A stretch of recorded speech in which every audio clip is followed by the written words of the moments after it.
Hunting After Dark is sponsored by Feral Texas Outdoors Thermal and Night Vision Optics.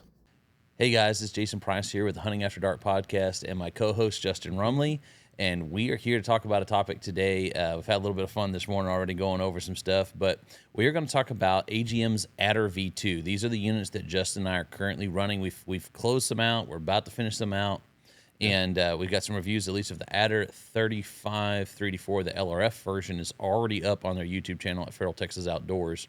But we're going to go over some of these products because we are getting a ton of calls and a ton of questions about what is the Adder V2 all about. Yeah, no, I mean, at least one or two a day, we get people questioning us about what's the new Adder V2 like. Has AGM really stepped it up? And, man, hands down, they've done a phenomenal job with this V2 series. Just all the features, the image quality, laser rangefinder, all that good stuff. They have done a very good job here with the Adder V2 release. And, you know, we'll get more in depth with it here, but which one do you want to start with? We start from the bottom since we're here. Yeah. That's the only problem. They're so far out of reach. Out of reach, yeah.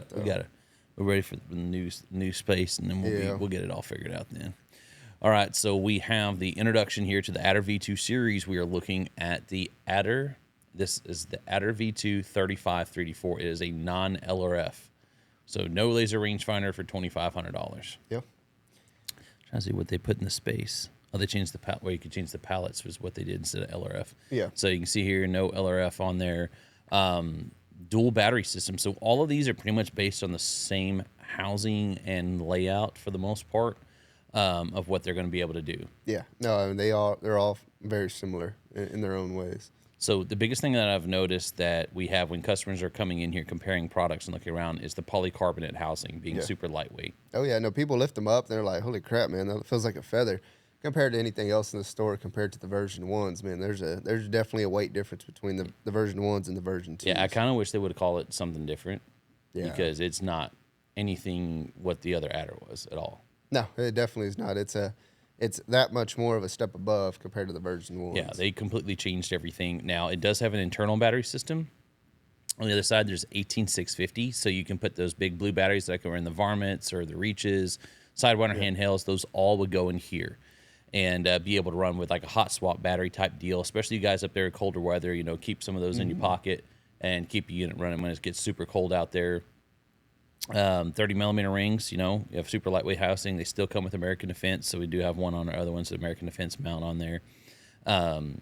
You do have video, audio, recording, Wi-Fi streaming, all the pallets. So we're kind of going to go over this because this is going to be for everyone, so we're not going to repeat all this stuff again. Yeah, no, kind of hit it all at once. These are all kind of the general settings that all of these units have. Yeah.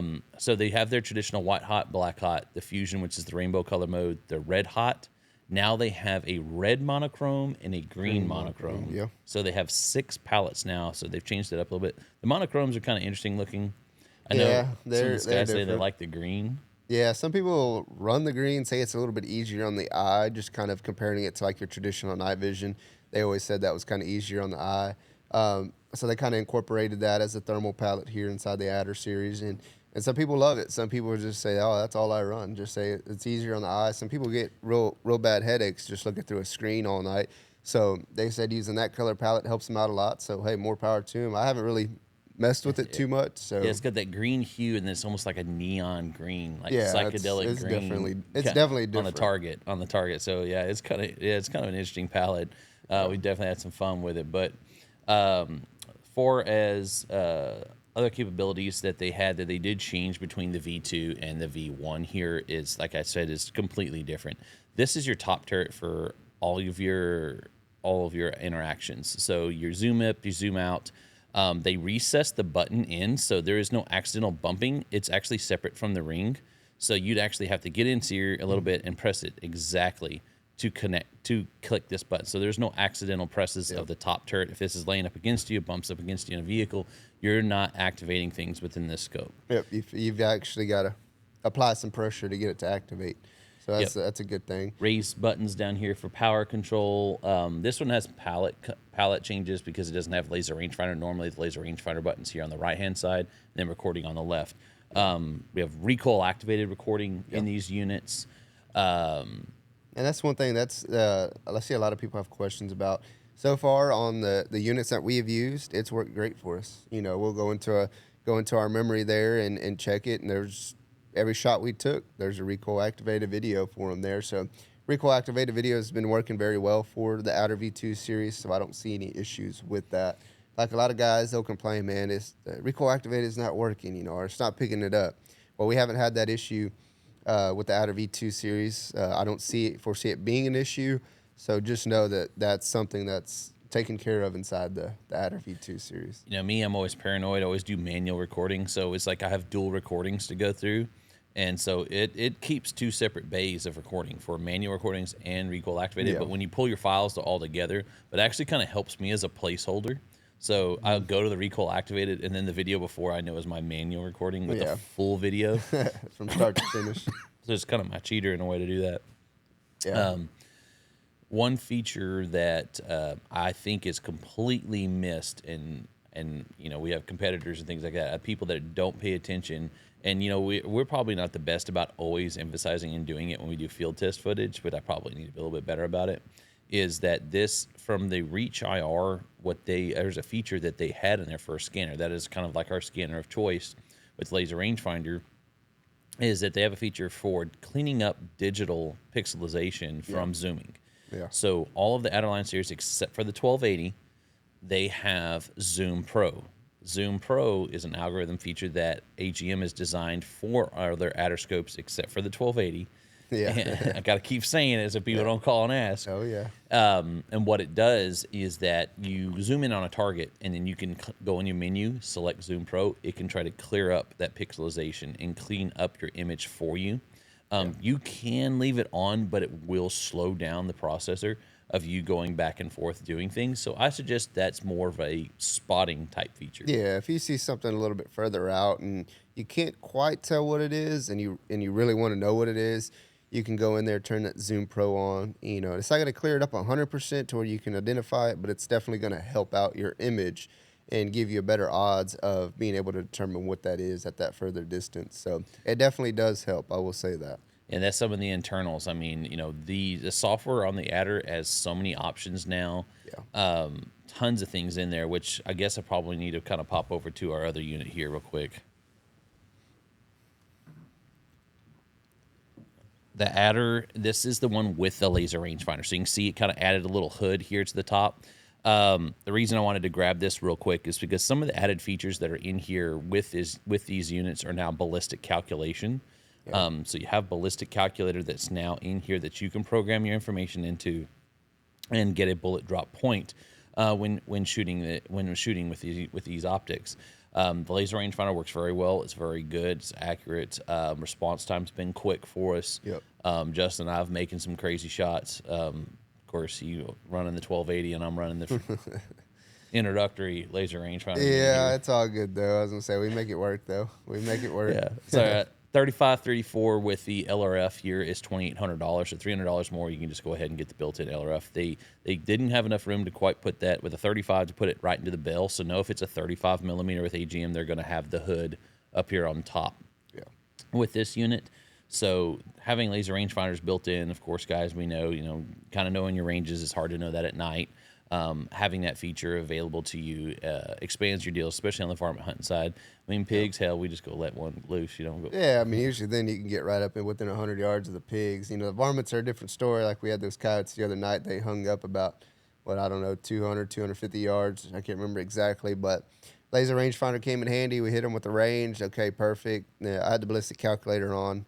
Not saying that I follow it 100%. I was like, man, on the bullet I'm shooting, I think it's still flat at this distance. And sure enough, we did good. But just know the ballistic calculator is accurate as long as you put your data inside the scope. You got to have your information. You have to take the time to put the data. It's only as good as the data you put into it. Yeah, we have guys that'll put whatever ammo they're shooting, they'll just get the feet per second off the back of the box, and it's accurate to a certain extent, but a lot of it depends on what length barrel that you're running in that caliber. That has a lot to do with it. So just make sure that you do get a chronograph, invested one. I promise it's worth it. That way you can input your data correctly and then have that ballistic calculator available to you if you need it. It's like my 6mm arc with it shooting suppressed, you know, being shorter barrel than what they normally do on my 6mm arc and what they put on the box. Yeah. I'm 175 feet shorter on my Yeah. distance. Yeah. You know, it's like you know, usually it comes out 2,800. I'm like, you know, what is that? 26, 25. Yeah. Because you're You shooting know, a shorter shorter barrel. barrel and Yeah. suppressed, you know, and reducing that velocity.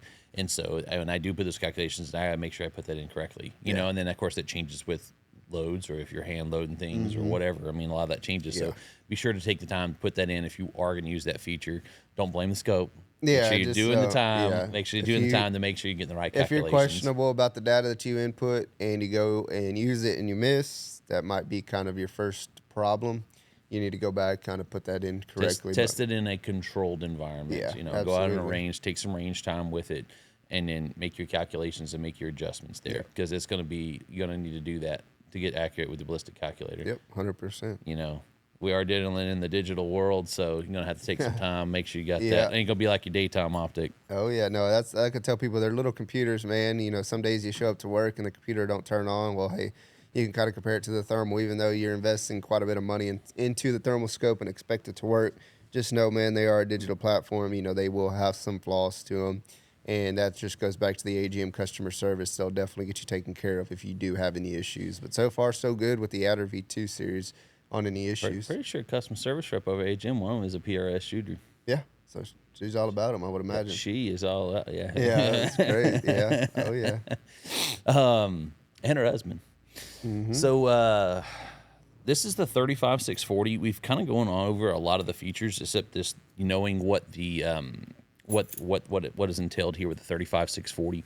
I don't. There's a 2.5 base mag. That is correct. So we have 2.5 base mag underneath. The Adder and the 35 3D4, those were 4 base mags. But I mean, you'll see in field test footage that we did, like we shot that one pig at like 38 yards. Yeah.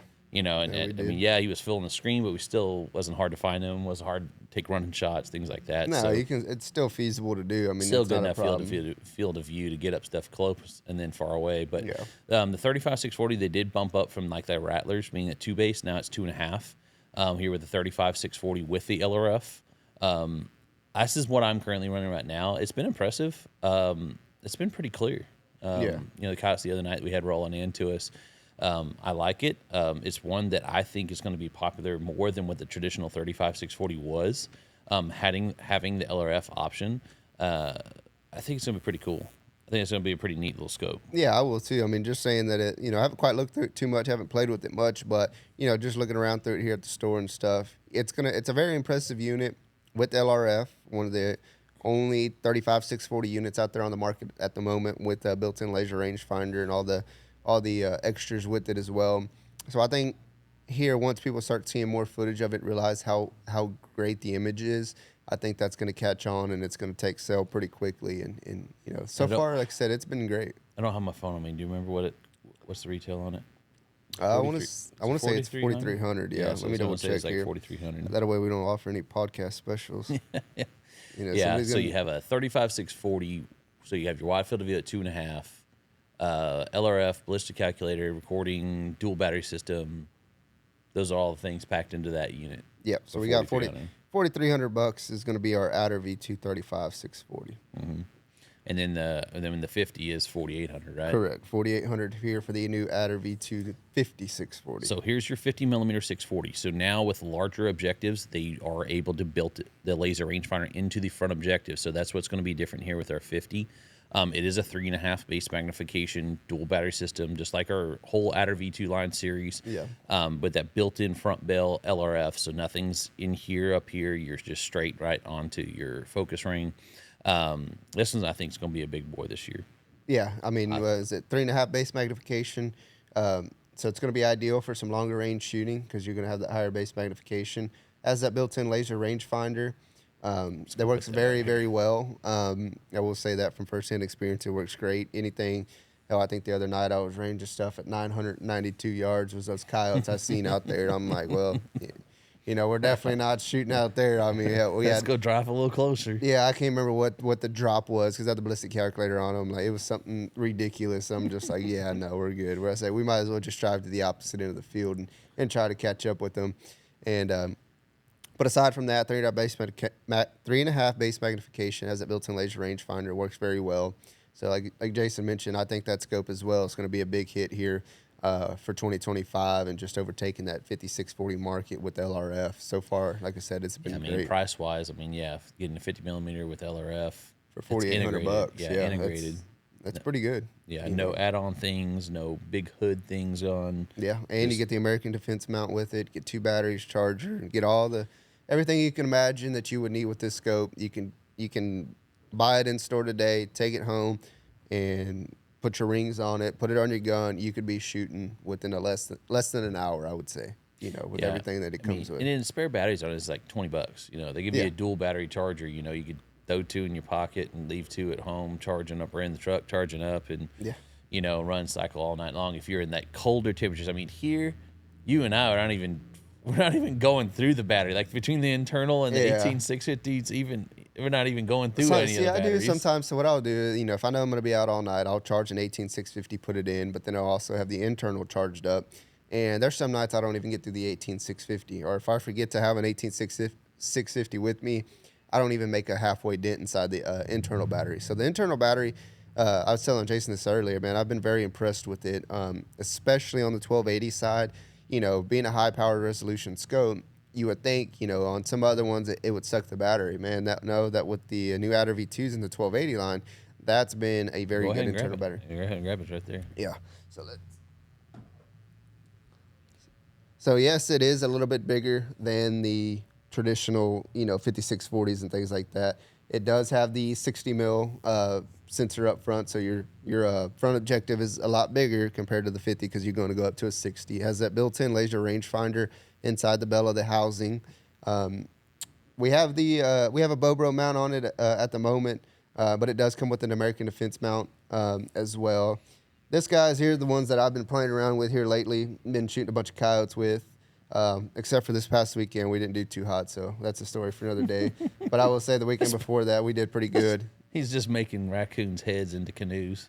Yeah, I was just, I'll put it like, I don't really want to go off down into that mount, but, I will say this. I took the scope off the gun to show it off here in the store and swap it to a different gun. Then I put it back on the gun, and I was like, I'm just going to try it and see how, good it returns to zero.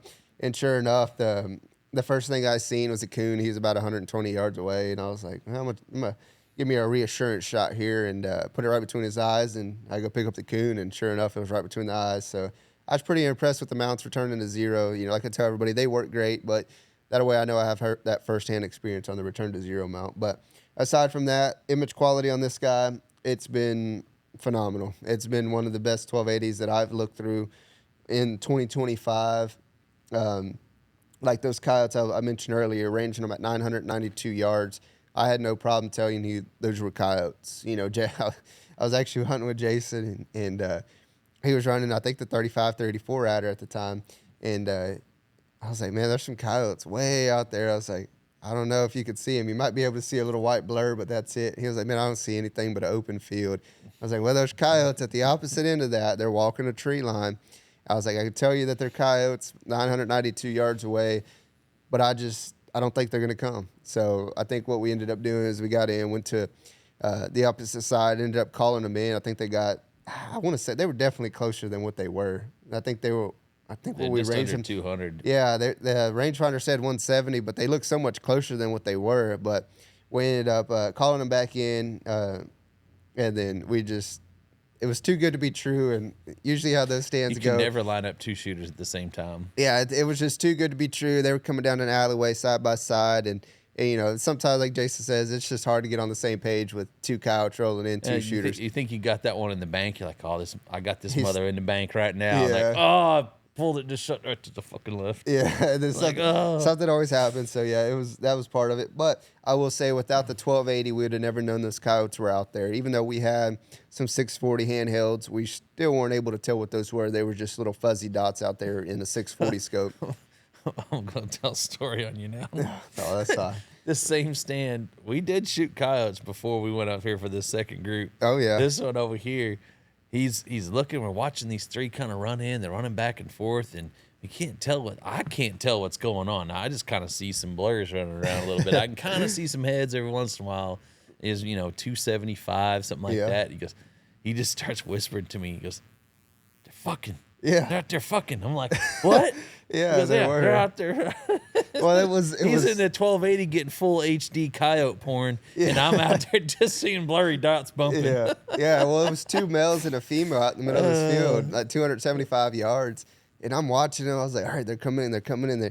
But you could barely see. You can only see their heads because they were behind a terrace. Well, as soon as they come up on that terrace, they kind of stop, look around, and the next thing you know, they hop on top of each other and they start screwing. And I'm like, I was like, no, dude, we got to shoot them now. I was like, I want to knock them off of her, just say I shot two coyotes while they were screwing.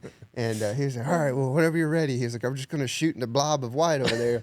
I was like, all right, I'm going to go for the top. I was like, you just aim. And boom, sure enough, we shot the male and the female. So at least they went out in style and pleasureful to their minds. I thought that was pretty cool. He went out with a bang for sure. Yeah, I wasn't gonna go down that story path, but he brought it up. But yeah, that was pretty cool. I was gonna say probably one of our funniest stories. I mean, we're out here. If you want hunting after dark and you need some good coyote porn, we got it for you now. Yeah, I was gonna say we'll be sure to add it in the 1280 review on YouTube. But yeah, we'll add the coyote porn on there for you. So yeah, 2-on-1, two male. Yeah, I was gonna say, I guess. Yeah, you can see it how you want to see it, but yeah, there was two males, one female, and they were trying to have fun. Funny, but yeah, he's getting it all full HD, and I'm trying to figure out what's going on over there. He just sees a white blob of 3 coyotes over there, and I'm like, oh, dude. I was like, no, we got to shoot them while they're screwing. I was like, we're gonna get after it right here. So that was our fun story we've had with the adders running around. But I mean, then the other night, fun. I switched over that 35 640, and I'm glad I did because it was nice having the 2.5. Yeah. Those coyotes came. We had some just charging hard charging to the call. Yeah, that was the next night. I remember that they came in. I think they were just within 75 yards. They came barreling in. Because you're 2.5 base mag on the 1280. I'm 2.5 on that 35 640. Yep. So that was perfect for that setup that we had there. They came in perfect and hard charging, heavy grass.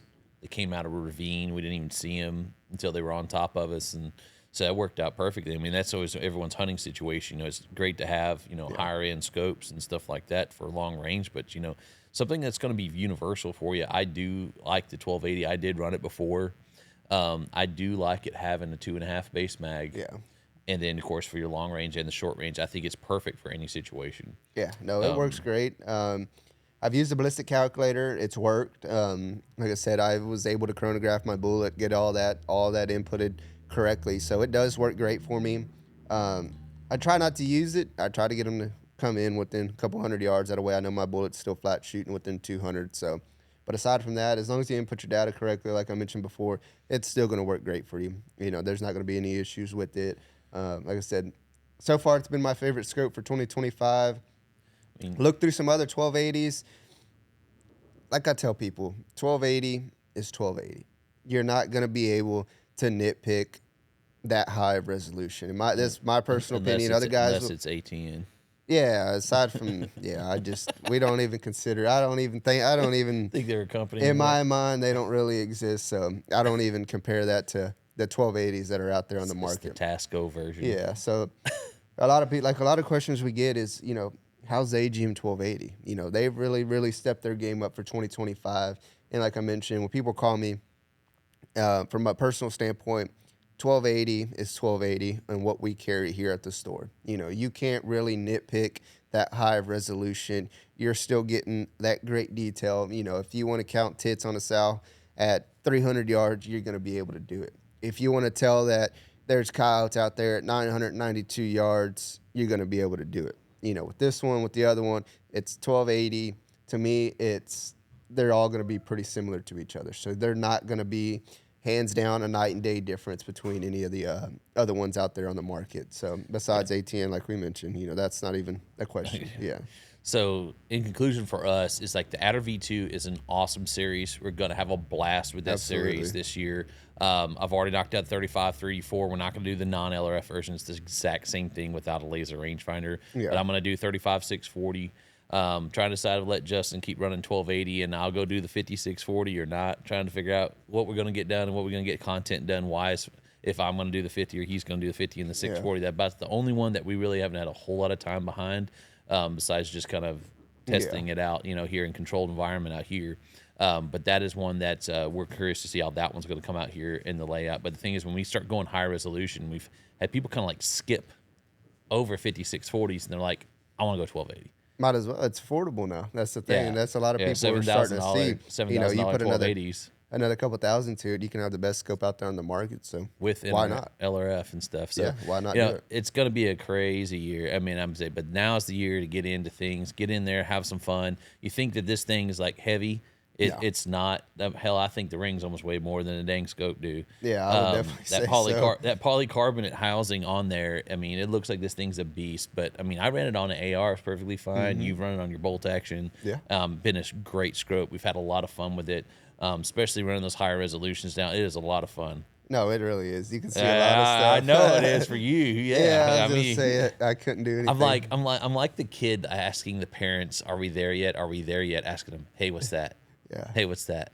And then, it's like 400 or 500 hours. I can't tell what it is. What's that? he was very curious about the coyote porn I was watching. He wanted an HD glimpse, but it's okay. Doing? Yeah, I can't tell. he said, "I'm jealous. Give I me gotta a see." peek. Yeah, Give me a peek. Let me see. Oh man, but no, I had It's a lot been of fun. man. I know Hunting After Dark. We do have the TV show up and going. We did shoot an episode with the Adder V2s.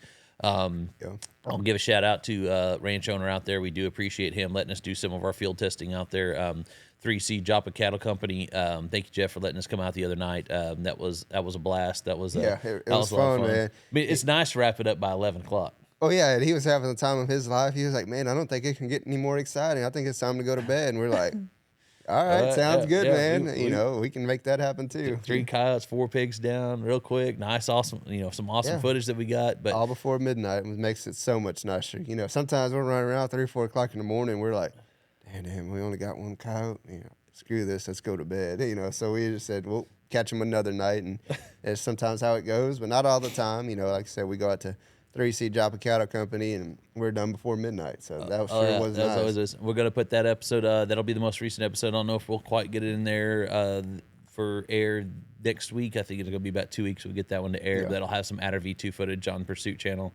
I keep forgetting to mention this, so I'm trying to get better about mentioning that. Some of this stuff we are getting up on Pursuit, so you will see that up on TV, and then Pursuit Up app will be 90 days after. So so we're coming close on that. That should be here within the next 2 weeks. Yeah, because 90 days, if we do stuff now, that's going to show up 90 days. It's going to hit over the summertime when everyone's starting to start thinking about hunting, in the fall. So it'll all be there available. All those episodes will be up. So if you guys wanted to see some of that footage, or Feral Texas Outdoors on our YouTube channel, we'll be putting all review footage up there. But if you want to see some more kind of behind the scenes, us hunting and us bullshitting. Our fun that we get to have. It's because we don't put that stuff in the review videos, or the things we do here is a little different. So, but Hunting After Dark TV is up there to where we'll get to have a little bit of fun with that, guys. And Pursuit Up app, they can watch that for free. So if they download that app, but they'll slowly start getting those episodes. I think the first one we ever did, episode 1, is probably going to be active next week. Yeah, I was gonna say I thought it's coming up pretty close. That one. Don't judge us. Don't judge us on the first episode. That was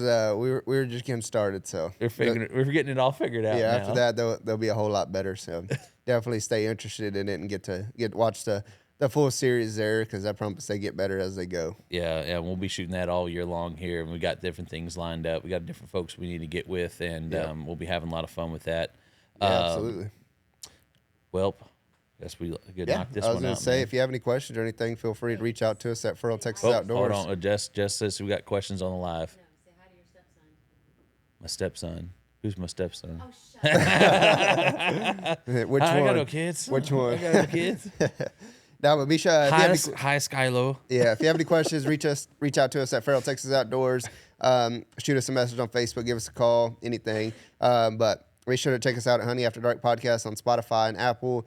You can also check us out on the YouTube page at Hunting After Dark as well. Or shoot us an email, huntingafterdarkpodcast@gmail.com. Thank you, guys. Thanks, guys.